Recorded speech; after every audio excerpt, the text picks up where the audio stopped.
প্রিয় শিক্ষার্থীবৃন্দ, আশা করি সবাই ভালো আছো। আজকে আমরা পড়ব নবম শ্রেণীর বাংলা দ্বিতীয় পত্র ধ্বনির পরিবর্তন অধ্যায়টি। তোমরা জানো যে ধ্বনি মানে হচ্ছে আওয়াজ। সাধারণত বাকযন্ত্র নিঃসৃত আওয়াজকে আমরা ভাষার ক্ষেত্রে ধ্বনি বলি। আর প্রত্যেকটা ভাষাই আসলে পরিবর্তনশীল। তো ভাষার ধর্মই হচ্ছে বদলে যাওয়া। প্রত্যেকটা ভাষার মধ্যে ধ্বনিগত পরিবর্তন ঘটে। আজকে আমরা যে ভাষা, ধরো যে বাংলা ভাষাটা পাচ্ছি, সেই বাংলা ভাষা 1000 বছর আগে ধ্বনির রূপটা এরকম ছিল না, আবার 1000 পরে এরকম থাকবে না। আবার যদি মনে করো যে বর্তমান পৃথিবীতে যে 3500 ভাষা আছে আমরা বলি, এই ভাষাগুলোও আসলে ধ্বনির পরিবর্তনের রূপ। কারণ কি? কারণ হচ্ছে অবশ্যই এটা আমাদের মানতে হবে যে সৃষ্টির শুরুতে এতগুলো ভাষা পৃথিবীতে ছিল না। সেই ধ্বনির পরিবর্তন আমরা যদি ইন্দোইউরোপীয় ভাষাগোষ্ঠীর ক্ষেত্রে লক্ষ্য করি, তোমরা জানো যে সংস্কৃতের সঙ্গে ফার্সি এবং তোমার গ্রিক, ল্যাটিন এই সমস্ত শব্দের যে মিলটা পাওয়া যাচ্ছে, সেই মিলটা মূলত হচ্ছে এরা একই ভাষার ধ্বনির পরিবর্তিত রূপ বলে।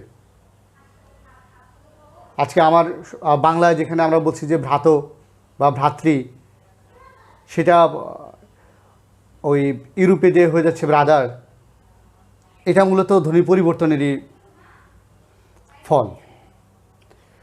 তো এই ধ্বনির পরিবর্তন নিয়ে অনেক কথা আছে। গ্রিম, ভার্নার এই সমস্ত ধ্বনিতাত্ত্বিকগণ ধ্বনির পরিবর্তনের একটা সুনির্দিষ্ট সূত্র দিয়েছেন। আমরা আজকে যে আলোচনাটা করব সেটা হচ্ছে বাংলা ভাষার বিভিন্ন অঞ্চলে ধ্বনিগত যে পরিবর্তন ঘটে বা বাংলা ভাষার মধ্যে যে ধ্বনিগত পরিবর্তনগুলো ঘটে সেই পরিবর্তনগুলো। তো এই পরিবর্তনগুলোর মধ্যে প্রথমেই যেটা আছে সেটা হচ্ছে স্বরাগম। তো স্বরাগম জিনিসটা কি লক্ষ্য করো। স্বরাগম মানে হচ্ছে স্বর যোগ আগম সমান হচ্ছে স্বরাগম। তাহলে একটা জিনিস এখানে বোঝা যাচ্ছে যে স্বরের আগমন ঘটে। যদি সেটা ঘটে হচ্ছে শব্দের আদিতে, তাহলে এটাকে আমরা বলবো হচ্ছে আদি স্বরাগম। ঠিক আছে? যেমন মনে করো আমরা একটা শব্দ হচ্ছে স্কুল। অনেকেই দেখবে এই স্কুলকে স্কুল না বলে হচ্ছে স্কুল।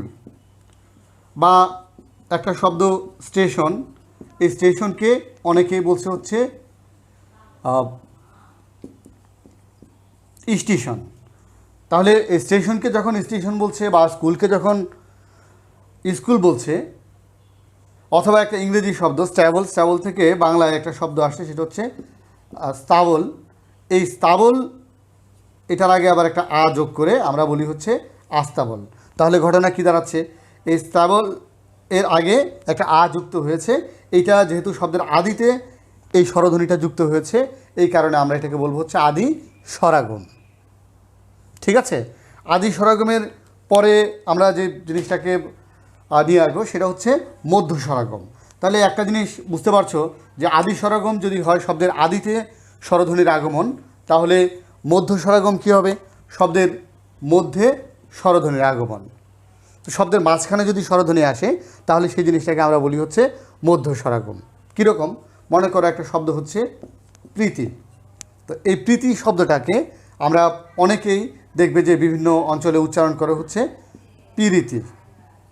ঠিক আছে? বা একটা শব্দ হচ্ছে ফিল্ম। তো ফিল্মকে অনেকেই বলছে হচ্ছে ফিল্ম। ফিল্মকে যখন ফিল্ম বলছে বা প্রীতিকে যখন প্রীতি বলছে, তখন মাঝখানে একটা স্বরধ্বনির আগমন ঘটছে। এই যে ইটা আসছে, তোমাদের হয়তো মনে হতে পারে যে এই ইটা আসলে শব্দের আগে আসছে। আসলে কিন্তু তা না, ইটা শব্দের আগে না, বরং ইটা এসছে কোথায়? শব্দের মাঝখানে। কীরকম? এটা মনে করো আমি যদি ইংরেজি বর্ণমালায় লিখি, তাহলে দেখো এই যে ফিল্ম, শব্দটা ছিল হচ্ছে ফিল্ম। তাহলে ফিল্ম থেকে যখন ফিল্ম হচ্ছে তখন দেখো ফয়ের পরে আসছে, তাহলে এই মাঝখানে স্বরধ্বনি আসছে। ঠিক আছে, তো এই কারণে এটা মধ্য স্বরাগম। তো মধ্য স্বরাগম এর আরও দুইটা নাম আছে, একটা হচ্ছে বিপ্রকর্ষ আর একটা হচ্ছে স্বরভক্তি। তোমাকে কষ্ট করে এই দুইটা নামটা একটু মনে রাখতে হবে যে মধ্য স্বরাগমের অপর নাম হচ্ছে বিপ্রকর্ষ, স্বরভক্তি।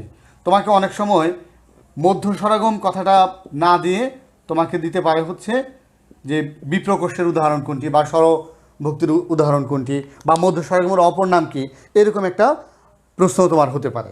তাহলে তুমি এটা সহজেই মনে রাখতে পারো যে বিপ্রকর্ষ বা স্বরভক্তি হচ্ছে মধ্য স্বরাগমের আরেক নাম। তারপরে আমরা আসি হচ্ছে অন্তঃস্বরাগম। তাহলে বোঝাই যাচ্ছে যে মধ্য স্বরাগম যদি মাঝখানে স্বরধ্বনি আসে তাহলে অন্তঃস্বরাগম হবে কি, যে শেষে স্বরধ্বনি আসবে। শব্দের শেষে যদি স্বরধ্বনি আসে তাহলে সেটাকে আমরা বলবো হচ্ছে অন্তঃস্বরাগম। এই অন্তঃস্বরাগম, ঠিক আছে। তাহলে অন্তঃস্বরাগম অন্তে স্বরধ্বনি আসবে, অন্ত মানে শেষে, শেষে স্বরধ্বনি আসবে, তাহলে অন্তঃস্বরাগম। তাহলে এখন আমরা অন্তে কীরকম আসে, মনে করো একটা শব্দ হচ্ছে বেঞ্চ, এটাকে অনেকেই উচ্চারণ করে হচ্ছে বেঞ্চি। এখানেও তোমার মনে হতে পারে যে এটা মাঝখানে, আসলে এটা মাঝখানে না, এটা শব্দের শেষে। যেমন এরকম করে লিখলে ব্যাপারটা ক্লিয়ার হয়ে যায়। বেঞ্চ, এটাকে আমরা যদি বলি হচ্ছে বেঞ্চি, তাহলে এই যে শেষে একটা স্বরধ্বনি আসছে, তাহলে যেহেতু শেষে স্বরধ্বনি আসছে এই কারণে আমরা এটাকে অন্তঃস্বরাগম বলতে পারি।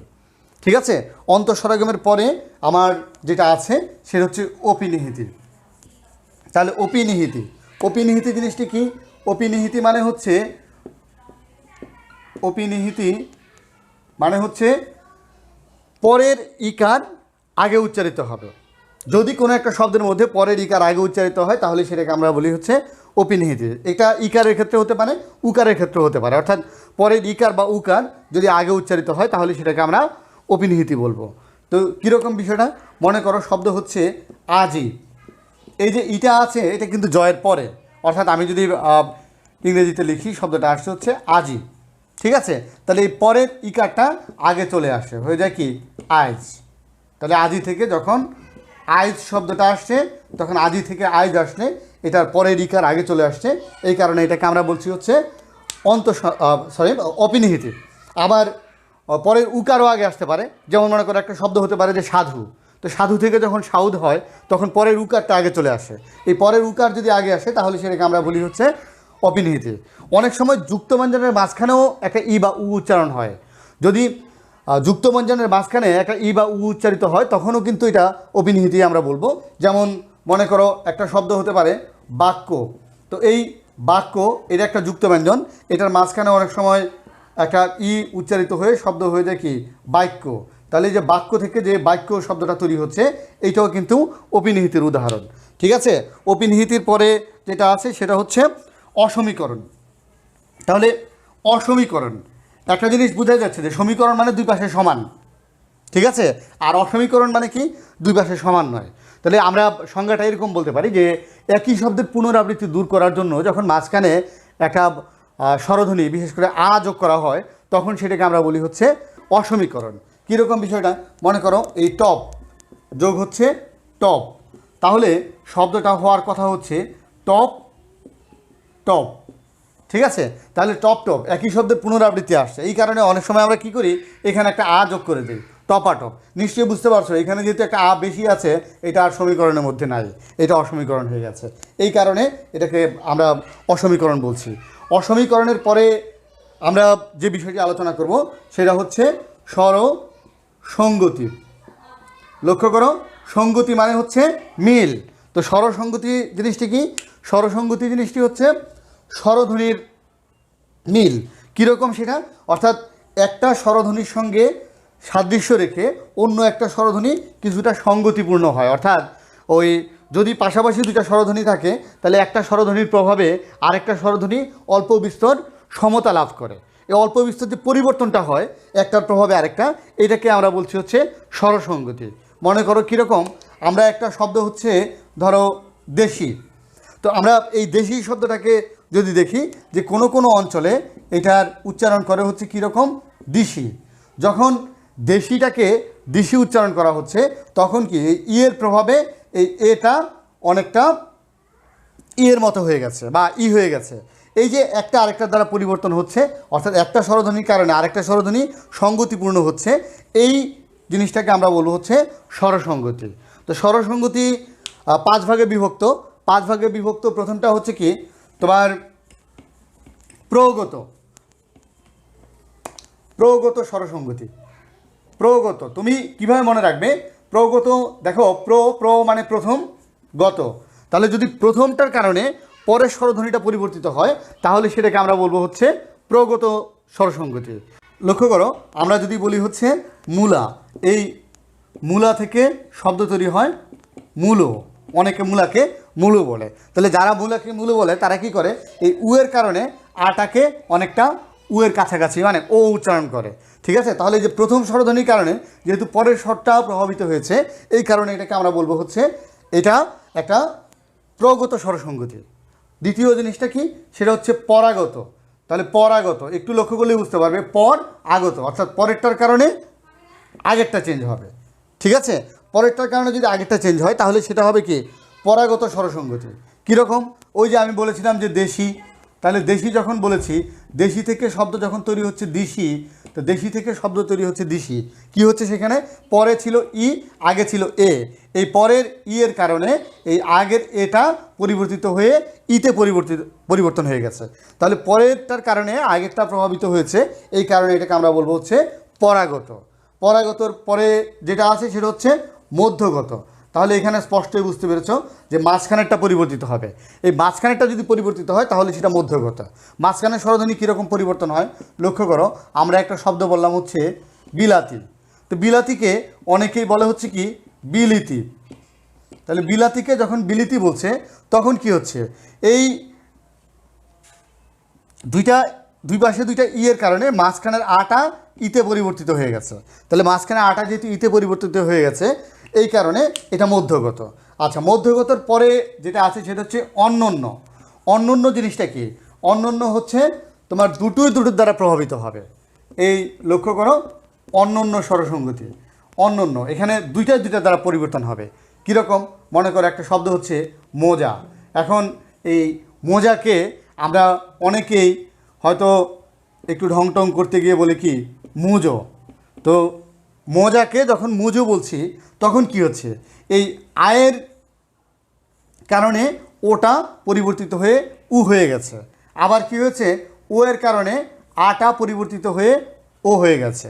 তাহলে যেহেতু দুটোর দ্বারা প্রভাবিত হয়েছে এই কারণে এই ধরনের স্বরসঙ্গতিকে আমরা বলবো হচ্ছে অন্যন্য স্বরসঙ্গতি। তারপর যেটা আছে সেটা হচ্ছে চলিত বাংলায় স্বরসঙ্গতি। চলিত বাংলায়, তাহলে চলিত বাংলায় স্বরসঙ্গতি জিনিসটা কি? এটা আসলে আলাদা নামকরণের প্রয়োজন ছিল না, কারণ এই চলিত বাংলায় স্বরসঙ্গতিটা তোমার উপরের যে 4টা নিয়মের কথা বললাম ওই নিয়ম থেকে যে স্বরসঙ্গতিগুলো হয় সেটার মধ্যেই হয়ে যায়। কিন্তু যেহেতু সাধু থেকে চলিতে আসছে, সাধু থেকে চলিতে আসার সময় যে পরিবর্তনগুলো ঘটে সেই পরিবর্তনগুলোকে চলিত বাংলায় স্বরসঙ্গতি বলা হচ্ছে। কীরকম লক্ষ্য করো, মনে করো সাধুতে একটা শব্দ হচ্ছে লিখা, তো এখন চলিতে এসে সেটা হয়ে যাচ্ছে কি লেখা। তাহলে লিখা থেকে লেখা হয়ে গেছে। বা একটা শব্দ হচ্ছে কিনা, কিনা থেকে চলিত ভাষায় এসে সেটা হয়ে গেছে কি কেনা। তাহলে এই কিনা থেকে যে কেনা হয়েছে বা লিখা থেকে যে লেখা হয়েছে এটা সাধু থেকে চলিতে পরিবর্তন হয়েছে, এই কারণে এটা চলিত বাংলায় স্বরসঙ্গতি আমরা বলছি। কিন্তু একটু লক্ষ্য করলে এটা দেখতে পারবে সেটা হচ্ছে কি যে আয়ের প্রভাবে মূলত এই ইটা পরিবর্তিত হয়ে এতে পরিবর্তন হয়ে গেছে। তাহলে কি দাঁড়ালো, এটা পরেরটার কারণে আগেরটা পরিবর্তন হয়েছে না? তাহলে এটাকে আমরা কিন্তু আসলে ওই পরাগত স্বরসঙ্গতি দিয়েই আলোচনা করতে পারতাম। তো শুধুমাত্র সাধুচলিতে এই পরিবর্তনটা হয়েছে বলে এটাকে তারা আলাদা একটা নামকরণ করেছে। ঠিক আছে, আচ্ছা, এরপরে আমরা যে জিনিসটা আলোচনা করব সেটা হচ্ছে সম্প্রকর্ষ। তো সম্প্রকর্ষ জিনিসটা কি? সম্প্রকর্ষ এটার আরেকটা নাম আছে, এটার আরেকটা নাম হচ্ছে স্বরলোপ। ঠিক আছে, তাহলে সম্প্রকর্ষ এটাও একটু মনে রাখিও যে সম্প্রকর্ষের অপর নাম হচ্ছে কি স্বরলোপ, অর্থাৎ স্বরধ্বনি লোপ পাবে। তাহলে বোঝা যাচ্ছে যে যেখানে স্বরধ্বনি লোপ পাবে সেটাকে আমরা সম্প্রকর্ষ বা স্বরলোপ বলবো। তাহলে স্বরধ্বনি লোপ পায় কীরকম? মনে করো একটা শব্দ হচ্ছে জানালা, জানালা। তাহলে জানালাকে অনেকেই আমরা দ্রুত উচ্চারণ করতে গিয়ে জানলা বলছি, ঠিক আছে। একটা শব্দ ছিল মনে করো বসতি, তাহলে বসতি থেকে হয়ে গেছে বস্তি, ঠিক আছে। তাহলে এইখানেও একটা স্বরধ্বনি লোপ পেয়ে গেছে, ঠিক আছে। কীরকম লোপ পেয়েছে? এখানে একটা অ ছিল, অটা লোপ পেয়েছে, আমি পরবর্তীতে একটু ভালোভাবে দেখাবো। তাহলে সম্প্রকর্ষ মানে স্বরলোপ, এই কথাটা আপাতত মনে রাখো। এই স্বরলোপ 3 প্রকার বা সম্প্রকর্ষ 3 প্রকার। যদি আদি থেকে লোপ পায় তাহলে আদি স্বরলোপ, যদি সেটা মাঝখান থেকে লোপ পায় তাহলে সেটা মধ্য স্বরলোপ, আর যদি অন্ত থেকে লোপ পায় তাহলে সেটা অন্ত স্বরলোপ, ঠিক আছে। তাহলে আদি স্বরলোপ ব্যাপারটা কীরকম? আদি স্বরলোপ, তাহলে এটা আদি থেকে লোপ পাবে, ঠিক আছে। মনে করো একটা শব্দ হচ্ছে অলাবু, এই শব্দটা থেকে হয়ে গেছে লাবু, লাবু থেকে হয়ে গেছে কি লাউ, হ্যাঁ। তো আসলে কিভাবে হয়েছে লক্ষ্য করো, এই অলাবু, তো যদি অটাকে বাদ দেই তাহলে আমার থাকছে কি লাবু। যদি আমরা এবার বটাকে বাদ দেই তাহলে থাকছে কি লাউ। তাহলে এই যে অলাবু থেকে যে লাউ শব্দটা হচ্ছে, সেখানে কি হচ্ছে, শুরুতে একটা অ ছিল, লক্ষ্য করো। এই অটা কিন্তু শব্দের একেবারে শেষ পর্যায়ে যে নাই, তো যেহেতু শুরুর অটা শেষে যে লোপ পেয়ে গেছে, এই কারণে এটাকে আমরা বলছি হচ্ছে আদি স্বরলোপ। আদি স্বরলোপের পরে মধ্য স্বরলোপ। মধ্য স্বরলোপ কিছুক্ষণ আগে আমি জানালা, বস্তি যে শব্দগুলো বলেছিলাম, এই শব্দগুলি হচ্ছে মধ্য স্বরলোপ। তো লক্ষ্য করো যে মধ্য স্বরলোপ কীরকম? শব্দ ছিল বসতি, বলেছিলাম যে এটা একটু বিস্তারিত দেখাবো। তাহলে বসতি থেকে বস্তি হয়েছে। আসলে কিভাবে হয়েছে এই লক্ষ্য করো, বসতি। তাহলে বসতি থেকে কি হচ্ছে, এই অটা যদি লোপ পেয়ে যায়, ঠিক আছে, তাহলে এটা হয়ে যাচ্ছে কি বস্তি, ঠিক আছে। তাহলে মাঝখান থেকে লোপ পাওয়ার কারণে এটা মধ্য স্বরলোপ। আবার শব্দের শেষ থেকেও লোপ পেতে পারে, ঠিক আছে। যদি শব্দের শেষ থেকে লোপ পায় তাহলে সেটাকে আমরা অন্তঃস্বরলোপ বলবো। অন্তঃস্বরলোপ ব্যাপারটা কীরকম? মনে করো একটা শব্দ ছিল হচ্ছে সন্ধ্যা, এই যে সন্ধ্যা শব্দটা শেষে একটা আকার আছে, তো সন্ধ্যা থেকে এটা প্রথমে ওই অর্ধতৎসম শব্দে গিয়ে, অর্থাৎ ওই তোমার যেটাকে আমরা প্রাকৃত শব্দ বলছি, সেই প্রাকৃত শব্দে গিয়ে এটা হয়ে গেছে কি সহজা। তো সহজা থেকে পরবর্তীতে এটা হয়ে গেছে সাজ। তাহলে সহজা থেকে যখন সাজ হয়েছে, তাহলে মূল শব্দটা লক্ষ্য করো, মূল শব্দটা সন্ধ্যা, শেষে একটা আকার ছিল, সাজের মধ্যে শেষে আর আকার নাই, ঠিক আছে। যেহেতু শেষে আর আকার নেই, এই কারণে এটা অন্তঃস্বরলোপ। কারো কারো মনে একটু প্রশ্ন আসতে পারে, সেটা হচ্ছে কি, এখানে সন্ধ্যাতে শয়ের সঙ্গে অ ছিল, এখানে এসে আ হয়ে গেছে, ঠিক আছে। আবার এখানে একটা চন্দ্রবিন্দু আসছে, যেটা প্রথমে ছিল না। এই ক্ষেত্রে একটু কথা বলি, সেটা হচ্ছে কি, যে সাধারণত একটা শব্দ থেকে যখন কোনো নাসিক্যধ্বনি বাদ যায়, তখন সেটার ক্ষতিপূরণ হিসেবে আমরা একটা চন্দ্রবিন্দু ব্যবহার করি, ঠিক আছে। এই যে নাসিক্যধ্বনি বাদ গেল, এটার কারণে একটা চন্দ্রবিন্দু দিলাম। আবার যেহেতু শেষ থেকে একটা ধ্বনি বাদ পড়ে গেছে, এই কারণে প্রথমে একটা ধ্বনি বেড়ে গেছে, ঠিক আছে। এই হচ্ছে সন্ধ্যা থেকে সাজ হওয়ার ব্যাপার। তাহলে এটা হচ্ছে অন্তঃস্বরলোপ। অন্তঃস্বরলোপ গেল। অন্তঃস্বরলোপের পরে আমরা যে জিনিসটা আলোচনা করব সেটা হচ্ছে ধ্বনি বিপর্যয়। তো ধ্বনি বিপর্যয় জিনিসটা কি? ধ্বনি বিপর্যস্ত হয়। মাঝখানে আরেকটা কথা বলি, সেটা হচ্ছে এতক্ষণ পর্যন্ত আমরা যে ধ্বনির পরিবর্তনগুলো আলোচনা করলাম, এই সবগুলোই ছিল হচ্ছে স্বরধ্বনির ক্ষেত্রে। এই ধ্বনির পরিবর্তনের ক্ষেত্রেই প্রথমে এসে আমরা ব্যঞ্জন ধ্বনির পরিবর্তনটা পাবো, ঠিক আছে। তাহলে ধ্বনি বিপর্যয়, এটা প্রথম ব্যঞ্জন ধ্বনির পরিবর্তনের সূত্র। আমরা এখন আসি ধ্বনি বিপর্যয় জিনিসটা কি। তো ধ্বনি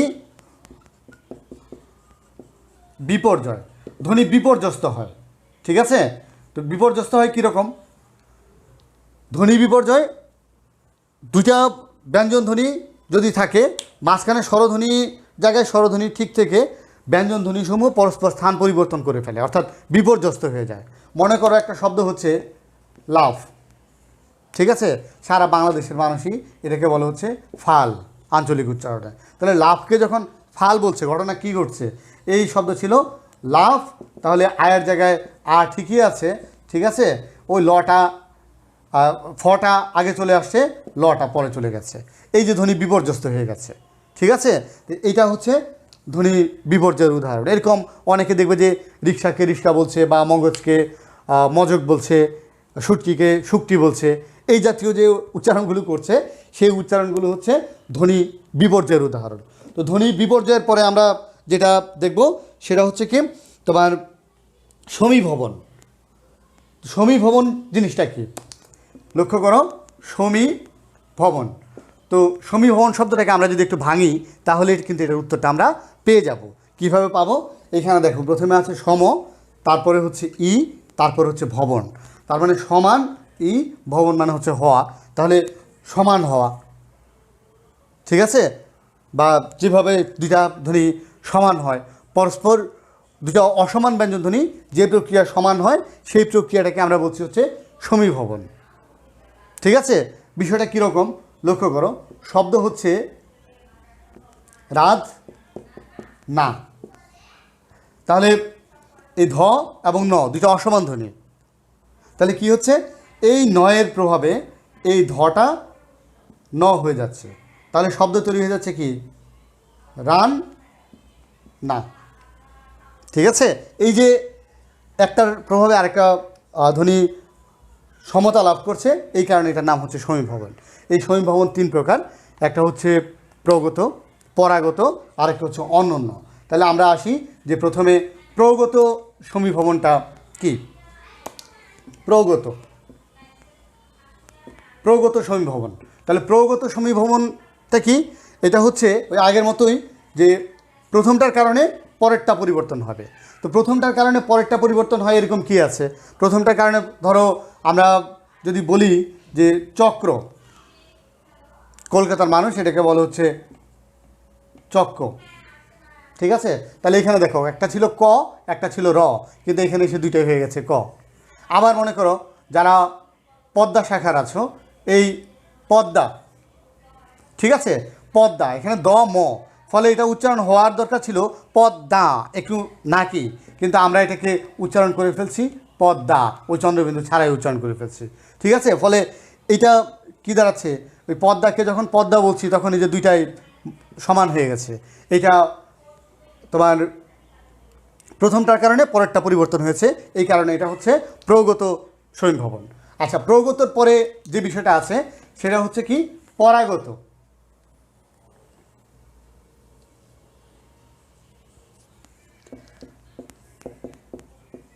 পরাগত সমীভবন, পরাগত মানে কি, ওই পরেরটার কারণে আগেরটা চেঞ্জ হবে, ঠিক আছে। শব্দ ধরে ধরে একটু মনে রাখবা, তাহলে দেখবা যে সহজ হয়ে গেছে। তাহলে পরেরটার কারণে যদি আগেরটা পরিবর্তন হয় তাহলে সেটা হচ্ছে পরাগত সমীভবন। পরেরটার কারণে আগেরটা কীরকম হয়, মনে করো কিছু লোক আছে বদ জাত, পরে ছিল জ, আগে হচ্ছে দ, এই জয়ের কারণে এটা হয়ে যাচ্ছে কি বদ জাত। তাহলে পরেরটার কারণে আগেরটা হচ্ছে, এই কারণে এটা হচ্ছে পরাগত। এরকম রান্নাও একই নিয়মে, ঠিক আছে, কান্নাও একই নিয়মে তোমার পরাগত সমীভবন হবে। আরেকটা হচ্ছে অনন্য সমীভবন। অনন্য সমীভবন জিনিসটা কি, দুইটার দ্বারা পরিবর্তন হবে, এই অনন্য সমীভবন, ঠিক আছে, দুইটার দ্বারা পরিবর্তন হবে। কীরকম, শব্দ ছিল হচ্ছে বিদ্যা, বিদ্যা থেকে হয়ে যাচ্ছে বিদ্যা,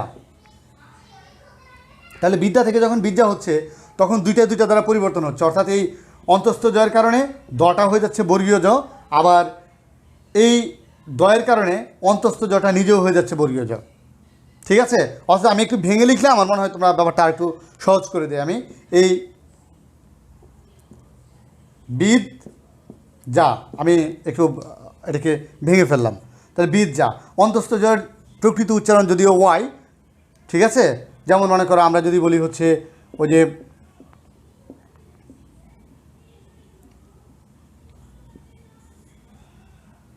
এটা কী লিখলাম, ঐশ্বরিয়া, না, বাংলায় আসলে শব্দটা হচ্ছে ঐশ্বর্য। তাহলে বুঝতেই পারছো যে ওয়াইটা হচ্ছে অন্তস্থ জয়ের প্রকৃত উচ্চারণ। বাংলায় এই ওয়াইটা তোমার অন্তস্থ জটা ওয়ের মতো উচ্চারণ হয় না, এটা হয় হচ্ছে বর্গীয় জয়ের মতো উচ্চারণ। ফলে এই বীজ যা এই একটা আরেকটার কারণে দুইটাই পরিবর্তন হয়ে শব্দটা তৈরি হয়ে যাচ্ছে বীজ যা। ঠিক আছে, এই গেল হচ্ছে তোমার সমীভবন। তো সমীভবনের পরে আমার যেটা আছে সেটা হচ্ছে কি বিষমীভবন। তাহলে বিষমীভবন বুঝতেই পারছো যে সমীভবন যদি সমান হয় তাহলে বিষমীভবন মানে কি অসমান হবে। ঠিক আছে, কীরকম অসমান হয়, যেমন মনে করো শব্দ হচ্ছে লাল, এই লাল, তো লাল বিষমীভবন। এই লাল শব্দটার ক্ষেত্রে দেখো দুইটাই সমান ধ্বনি আছে। তাহলে রংপুরের মানুষ উচ্চারণ করে কি নাল, শরীর। তো বাংলাদেশের অনেক জায়গায় এটাকে উচ্চারণ করে হচ্ছে শরীর। ঠিক আছে, তো শরীরকে যখন শরীর উচ্চারণ করছে র র সমান ছিল, এখানে অসমান হয়ে গেছে, এটা হচ্ছে বিষমীভবন। ঠিক আছে, আচ্ছা বিষমীভবনের পরে যেটা আছে সেটা হচ্ছে দ্বিত্ব ব্যঞ্জন বা ব্যঞ্জন দ্বিত্বতা। তো দ্বিত্ব ব্যঞ্জন বা ব্যঞ্জন দ্বিত্বতা জিনিসটা কি? দ্বিত্ব ব্যঞ্জন মানে হচ্ছে তোমার যখন কোনো একটা ধ্বনির উপর জোর দিতে গিয়ে, কোনো একটা শব্দের উপর জোর দিতে গিয়ে ওই শব্দের কোনো একটা ধ্বনি আমরা দ্বিত্ব করে উচ্চারণ করি। মনে করো শব্দ হচ্ছে একেবারে, জোর দিয়ে বলতে গেলে আমরা বলি কি এক্কেবারে। তাহলে এই এক্কেবারে যখন বলছি তখন এটা ওই ব্যঞ্জন দ্বিত্বতা বা দ্বিত্ব ব্যঞ্জন। আবার মনে করো শব্দ হচ্ছে পাকা, তো পাকাটা কী হয়ে যাচ্ছে, অনেকে জোর দিতে গিয়ে বলে কি পাক্কা। তোমরা নিশ্চয়ই টিভিতে ওই ঢিউটিনের একটা বিজ্ঞাপন দেখেছো, ওখানে একটা ইয়ে ছিল যে আলালের ভাই দুলাল বলে হিসাব আমার পাক্কা, এই সে পাকাকে পাক্কা বলেছে। ঠিক আছে, এটা কেন বলেছে, ওই জোর দিতে গিয়ে দ্বিত্ব করে ফেলেছে। ঠিক আছে, আচ্ছা দ্বিত্ব ব্যঞ্জনের পরে যেটা আছে সেটা হচ্ছে ব্যঞ্জন বিকৃতি। ব্যঞ্জন বিকৃতি জিনিসটা কি? ব্যঞ্জন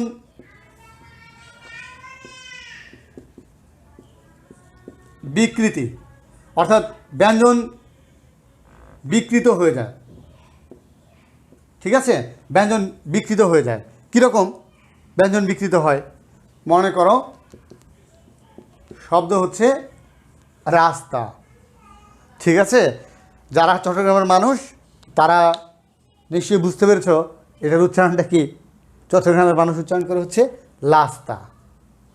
ঠিক আছে, তো রাস্তাকে যখন লাস্তা বলছে, অথবা যারা ওই যে পাবলিক বাসে চড়ো দেখবে যে ওই বদ্দা নামো, তো নামোর জায়গায় বলছে কি যে বদ্দা লামো।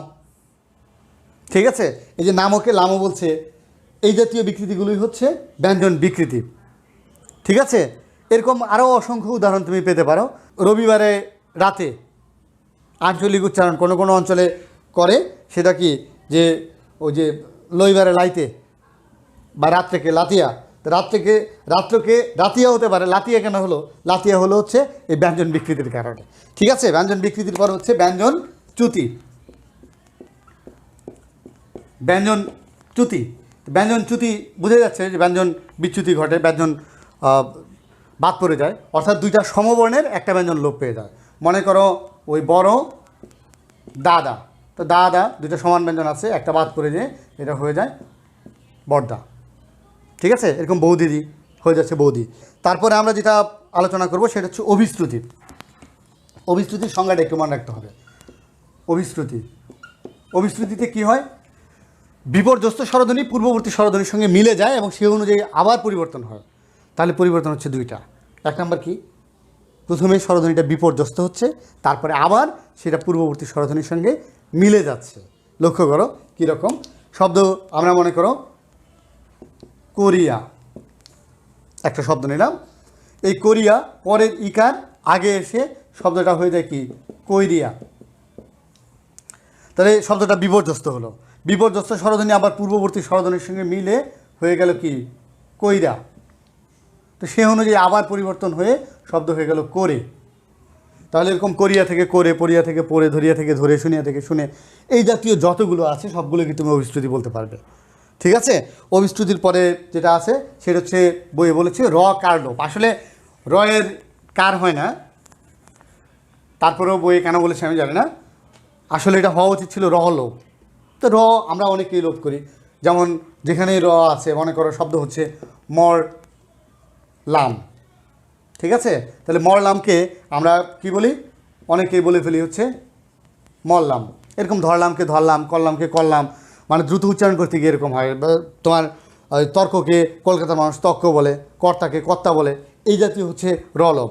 রয়ের পরে যেটা আছে সেটা হচ্ছে হকার লোভ বলেছে বইতে। এখানেও আমার কথা হচ্ছে হয়ের আসলে কার হয় না, কার হয় স্বরবর্ণের, ফলে এটাকে হকার লোভ না বলে আমি বলবো হচ্ছে হ লোভ। তাহলে হ লোভটা কি? হ লোভ এটা বাঙালির একটা স্বভাবজাত বৈশিষ্ট্য। আমরা হ কেন জানি না, উচ্চারণ করতে চাই না, ঠিক আছে?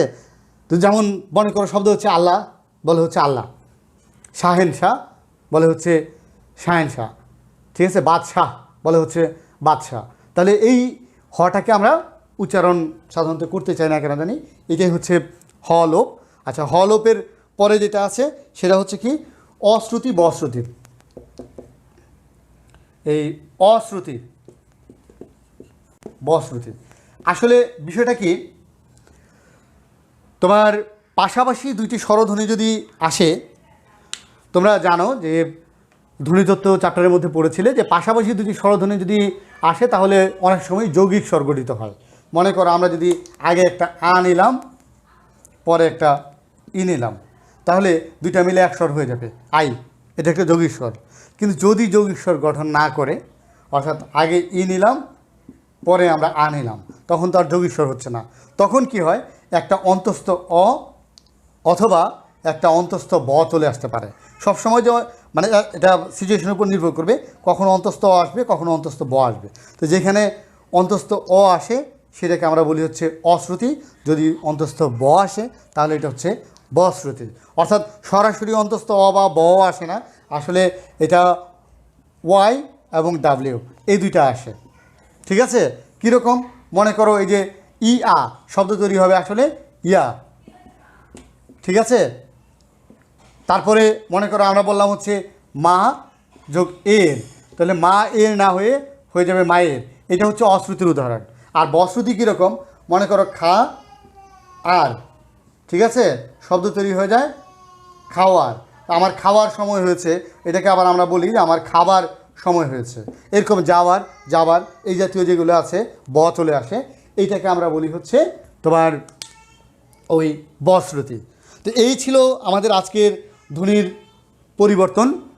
আমি জিনিসটা প্রত্যাশা করব সেটা হচ্ছে যারা অনলাইনে ক্লাস করছো, আমরা তোমাদের ফিডব্যাকটা কিভাবে পাবো, ফিডব্যাকটা পাওয়ার জন্য আমি বলবো যে আমার ওই যে ক্লাসের কন্টেন্টটা আমি আপলোড করলাম, এই কন্টেন্টের নিচে তোমরা অবশ্যই কমেন্ট করবে, যদি কোনো সমস্যা থাকে সেটা কমেন্ট করবে।